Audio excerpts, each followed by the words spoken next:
So this is where we left off last week with the efficiency calculation. We did a little bit of it, not crazy on it because we covered it already when we covered electricity with our power formulas for electricity and mechanical power. So we're good with that.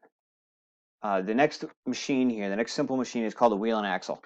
And basically the way I look at a wheel and axle is it's either a second class lever or a third class lever. All right, you have two basic parts. You have the wheel, which is the larger diameter, and then you have the axle, which is the smaller diameter, and it's in the middle. These two cylindrical objects are concentric, okay, which means they have the same center point, right? If they don't, it's not going to work. You don't have a wheel and axle, you have something else. So basically the way I look at this again is like a lever. So as you can see in the diagram on the bottom right there, there is a fulcrum, which is the very dead center of the hub of the wheel and axle. You have the pink arrow, which is the axle force, and you have the wheel, which is the blue arrow. That's the force on the wheel. So there's two ways this can work. You can either have a wheel driving an axle, which would be like you turning the steering wheel on your car, or you turning a faucet on outside, to turn on a hose or something like that. Okay, or you turning a giant wheel on a ship or a big bus steering wheel or something like that. Okay, that is the wheel driving the axle. Okay, so your effort distance is going to be the blue arrow, and your effort force is going to be the blue arrow. Okay, if I switch this around, there's some examples there. If I switch this around and have the axle driving the wheel, which I don't think it's coming, if I switch it around and have the axle driving the wheel, you basically have like what you have in your car. Okay, the axle of your car or your truck or drives the wheel. So the effort force, if the axle is driving, would be the pink arrow, and the blue arrow would be the resistance. Okay, how much force you need to turn and move the car down the road. So now hopefully some of you are going to start to understand why you can't just say, give me an example of a simple machine. Car is not an example. Like the steering wheel is an example. It's an example where the wheel drives the axle.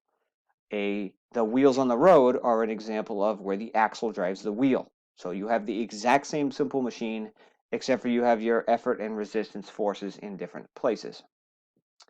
Calculating ideal mechanical advantage. Okay, so this is based on the diameter of these two things.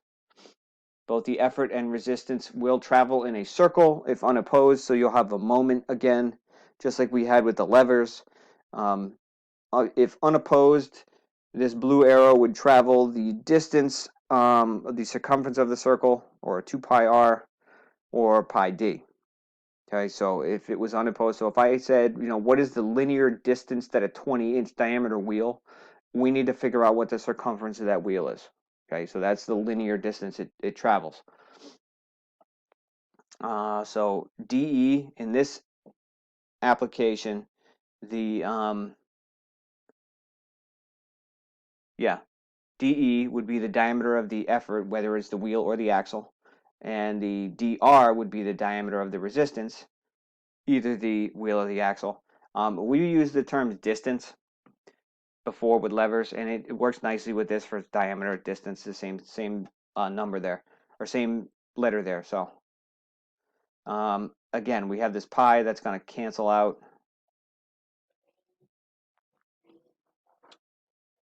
So what is the IMA of the wheel above if the axle is driving the wheel? If the axle is driving, the axle is your effort. So your effort is 6 inches and your resistance is 20. Plug those in. I'm actually going to get out of this full mode here and show you what that is, because for some reason the computer's not playing nicely right now.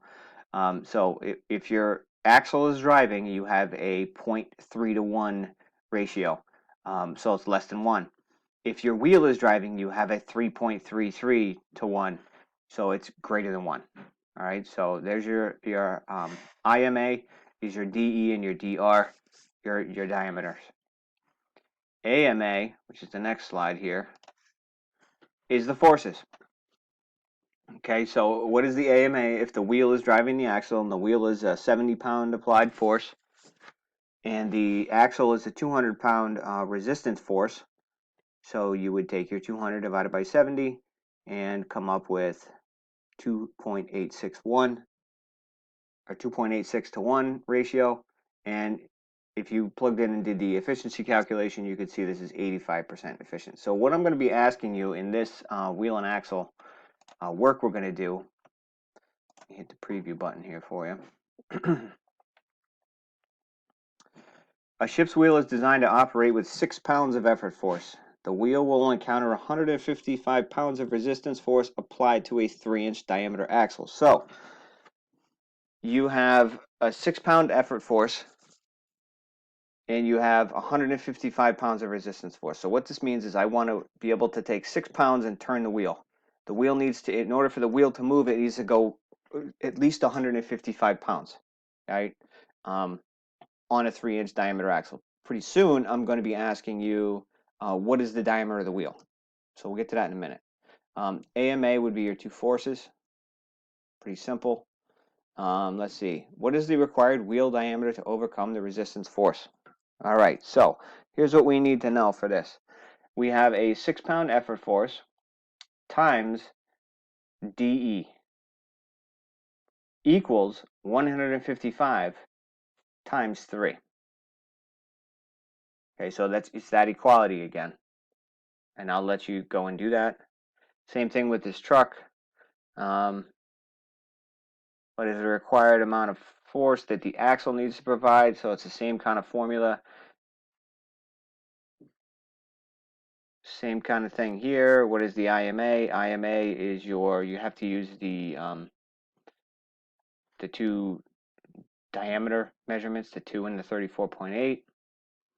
Industrial water shutoff valve. What is the AMA? You have to find the two forces, 10 and 150, and kind of figure that out. And that's it. And that'll be it for the year, folks. So let me know if you have any questions or problems or issues, and we'll get finished up, and we'll move on to next year.